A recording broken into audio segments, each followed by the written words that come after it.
Number 3, another really important one, calories were not equated. So both groups had protein equated at 1.6 grams per kilogram per day. Plant-based group or vegan vegetarian group, and then animal-based group. They were both eating 1.6 grams per kilogram per day of protein. But we don't know what their total calories were. We have no other idea of what their overall diet looked like. All we know is that protein was equated.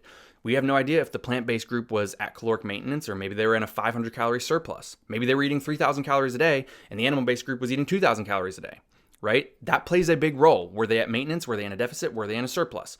That plays a big role in terms of protein partitioning, because if you're eating adequate carbs and fats, your utilization or your partitioning of proteins and amino acids is going to be much more effective and much more efficient. Whereas if you're deficient in carbs and fats and overall calories, your protein partitioning is not going to be as conducive to putting on size and strength. So we'd have no idea what the calories were. That's a big issue. Issue number 4, we have no control group. We have no group with lower protein. We have no group that was consuming, let's say, 1.2 grams per kilogram per day of protein. They probably would have seen just as good of an adaptation as the 1.6 gram per day group, right? So that's another big issue. And then 5th, there was no other health markers being assessed. There was no blood work done. There was no looking at lipid profiles or cholesterol or, most importantly, hormones, right?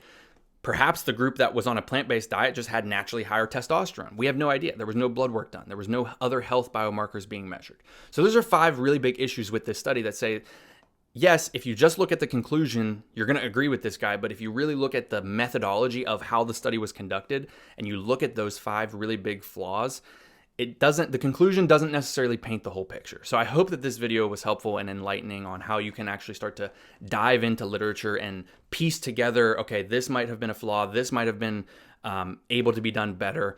And the reality is this was one trial. This was one randomized controlled trial from, I think, 2015. So it's like a decade old.